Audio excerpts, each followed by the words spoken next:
What if a viper, driven by heat, was not a random accident of nature, but a calculated instrument of divine design? You know the story of Paul on Malta, shipwrecked, freezing, and helping build a fire, only to have a venomous serpent fasten itself to his hand. The locals had an immediate, chilling interpretation. This man must be a murderer. Justice has not allowed him to live.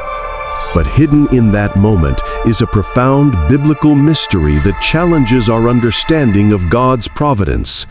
Was that snake a simple misfortune, a demonic attack, or was it something more terrifying, a venomous prophecy sent by God Himself? The Old Testament gives us a clear pattern. God did send snakes to judge His own people. Numbers 21. The goddess the locals invoked, Dike, justice, was a pagan reflection of a very real biblical concept. Today, we will examine the ancient idea of divine retribution that followed Paul to the shore and uncover why this venomous encounter was absolutely necessary for the apostles' mission. This is Psalms Mysteries. Prepare to shake off every assumption you have about the purpose of your greatest attacks. If you've ever faced an unexpected crisis while doing good, hit the like button and subscribe, because this revelation is for you. Now, to understand the miracle, we must first understand the islanders. Paul and 275 others had just survived a catastrophic shipwreck on the island of Melita, modern Malta. The locals, called barbarians by Luke, were kind but deeply steeped in a pagan worldview. When the viper, driven out by the fire's warmth, latched onto Paul's hand, the islanders didn't see an accident. They saw a cosmic verdict. The people declared, though he escaped the sea, justice has not allowed him to live. Note this. In the ancient world, Dike was the goddess of moral order, often portrayed as a powerful agent of divine vengeance, tracking down those who escaped judgment. To the Maltese, the sea failed to kill Paul, so the land sent a serpent, the ancient symbol of death, to deliver the inevitable final judgment. But was this simply superstition? We cannot ignore that the God of Abraham does use natural disasters and creatures to enact judgment. In Numbers 21, when the Israelites sinned by complaining, the Lord sent fiery serpents among the people, and they bit the people so that many people of Israel died. So the question sharpens. In a biblical context, was this viper an instrument of the devil or an instrument of the Creator, forcing a necessary confrontation with the spirit of Dike? If the snake was a demonic attack, then God simply shielded Paul.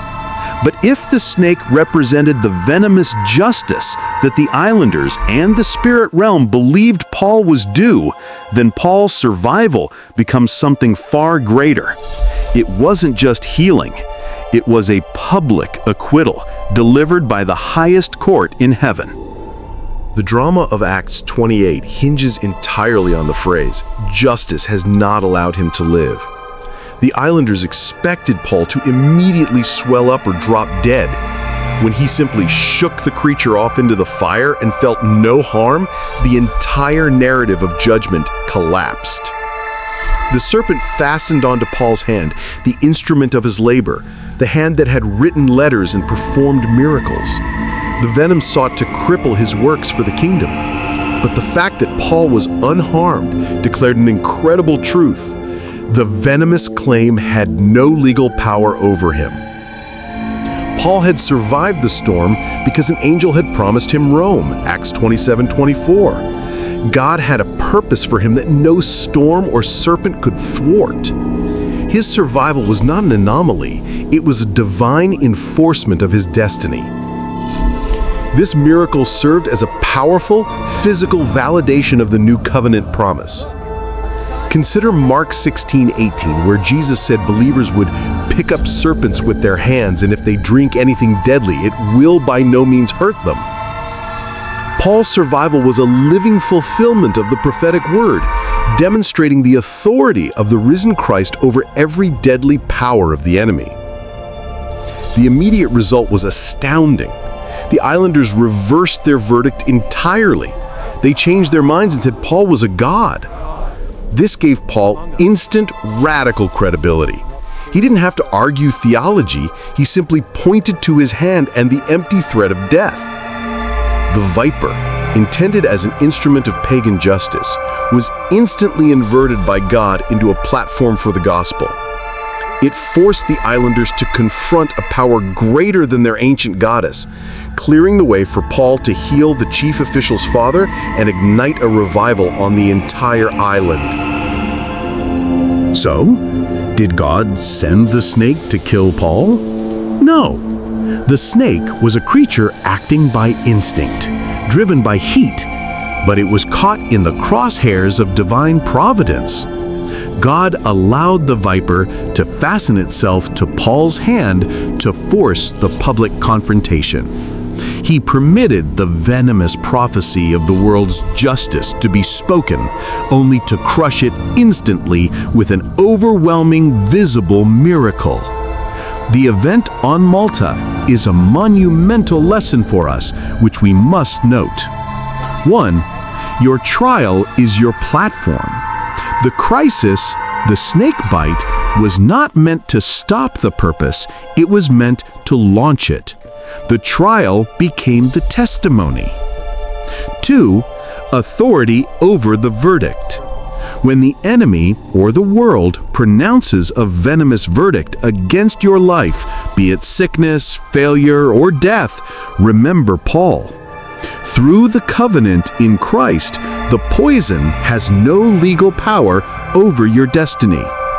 You must simply shake off the serpent. Do not debate the injustice. Do not surrender to the venom. Shake it off into the fire, stand unharmed, and watch as your accusers change their verdict, opening the door for the work God promised you would do. Now I want you to believe this. The God who promised you a destination will not allow the viper to claim you halfway there. What is the venomous snake of false accusation or crisis that you need to shake off today? Drop your thoughts in the comments. And if this revelation empowered you, share the video and join the Psalms Mysteries community.